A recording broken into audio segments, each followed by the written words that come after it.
A nossa candidatura deveria fazer um apelo e chamar todos os candidatos a governador do Estado de São Paulo para defender o racionamento imediato da água. É irresponsável a gente tratar a questão da distribuição da água como está sendo tratada agora, a partir de interesses apequenados, interesses eleitoreiros. Então tinha que juntar todo mundo e defender, sim, o racionamento. Por quê? Porque nós chegamos nessa situação. Porque um governador, uma liderança política, ela não tem que dizer o que é melhor para ela ganhar voto no imediato. Ela tem que dizer o que é necessário. E essa é uma política necessária agora. Depois a gente vai, inclusive, avaliar todos os erros, tudo que não foi feito em termos de política de água no Estado de São Paulo. Mas nós temos que dizer o que tem que ser feito já, hoje.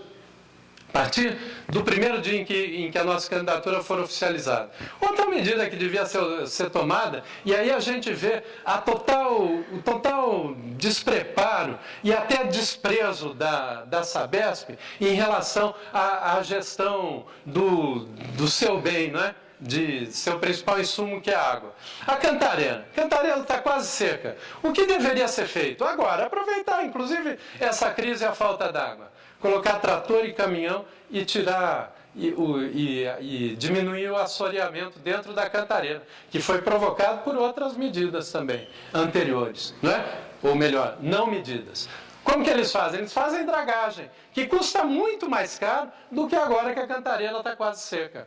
Essa é uma medida imediata, que poderia, inclusive, aumentar o volume de reserva de água da Cantareira quando voltar a encher, né? Sabe-se lá quando, né? Que a gente tem que tomar uma medida.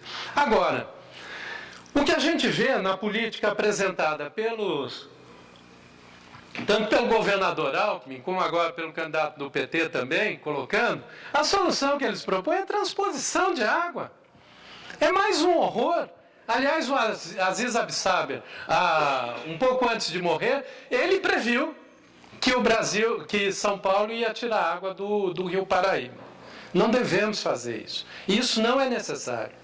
São Paulo e a Sabesp, ela perde 40% da sua água na rede de distribuição. Não se renova a tubulação há 50 anos. Está enferrujada, se perde. Imaginem, uma empresa que perde 40% do seu insumo principal. Isso significa que em pouco mais de 2 anos, desaparece Cantareira, Billings e Guarapiranga. Em 2 anos e tanto. Então, outra medida é tratar da perda de água, estabelecer meta. Cair de 40% para 20%, não precisa chegar a Israel, que é quase residual, 2% de desperdício. Mas essa é uma medida real. Não a medida de construir nova represa, não a medida de fazer novas transposições. E se a gente falar a região metropolitana de São Paulo, a região aguada, aqui devia ser um paraíso. Quando em 1500, quantos cursos d'água, quanta água em cascata tinha aqui. Tudo isso foi coberto. A gente tem lá a música Eu Fui no Itororó, né? Beber água não achei.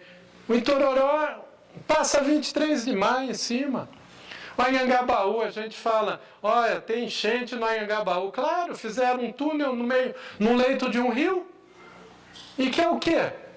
O Rio Tietê, a grande área de lazer de São Paulo era o Rio Tietê. E disso eu até queria falar sobre a questão dos rios. Até a minha dissertação de mestrado foi sobre o Rio Tietê. Aliás, a gente falando de Código Florestal, sabe o primeiro lugar que eu recomporia no Código Florestal? Eu tirava pelo menos 4 pistas da Marginal, do lado direito, do lado esquerdo. É municipal, mas é estadual a Marginal, então a gente teria como fazer um acordo com a prefeitura e transformaria num parque linear. Isso é fantasia? Não é não. Em 1920, Saturnino de Brito, que aliás outro mestre que eu queria usar como referência para o governo, foi o engenheiro dos canais de Santos. Santos era uma cidade empesteada. Tinham navios, marinheiros não queriam nem parar em Santos porque pegaram a doença. Saturnino de Brito fez os canais de Santos, com a própria força da maré, ele higienizou Santos e tornou a cidade saudável, né? Ele fez um projeto para São Paulo, que era de parques lineares em todos os nossos rios e grandes lagos. Ali, na conjunção do Pinheiros com o Tietê, já tem um grande lago. Na outra ponta do Tietê, outro grande lago. Já imaginou isso como reservatório de água para São Paulo? Que beleza! A gente fala de campo de várzea. São Paulo chegou a ter 1000 campos de várzea. Não é a expressão. Foram 1000 campos de várzea. Essa é a quantidade que havia. O que ele deve conhecer bem isso. Por que campo de várzea? É uma solução absolutamente inteligente. O rio sobe e o rio desce. A enchente, quem criou foi o ser humano. Achei obra de Deus, enchente é obra do homem. Tem até uma frase que diz isso. E olha só, quando o rio subia, não se jogava no campo de várzea. O rio baixava, virava área de lazer. Olha que solução inteligente. Então a gente tem que recompor, tem que renaturalizar. O rio Tietê é a base da identidade do paulista, não é? São Paulo é resultado do rio Tietê, que é um rio que nasce para dentro. Então a gente tinha que recuperar. Eu começaria a tratar o Código Florestal pela marginal. Vai dar polêmica, porque vai ter gente que vai, inclusive, dizer não, melhor é fazer igual com o Tamanduateí e fazer uma pista em cima. O Maluf tinha projeto disso, né? E vai ter gente que tem essa ideia do automóvel que vai dizer, não, a gente tem que tirar a pista.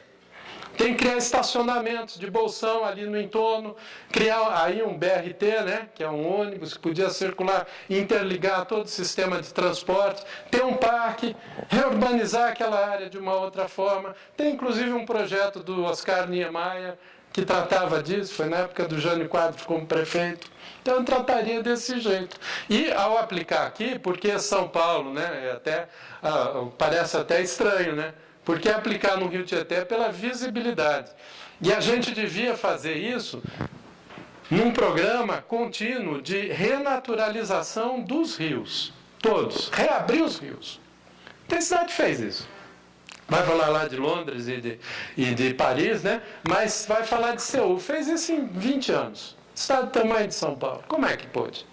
E hoje tem parques assim bonitos. A gente deveria fazer isso para criar cultura de convivência, cultura de circulação. E em todos os lugares fazer isso. E aí, para o abastecimento da água, antes que venham esses grandes negocistas aí querendo fazer mais uma mega represa da Cantareira, transposição do rio Paraíba, que diz respeito até com a visão profética do Assis Abissá, que falou que isso ia acontecer, e então agora falando essas bobagens todas, nós não precisamos fazer isso. É esse o dado. São Paulo perde 40% da sua água pelo ralo.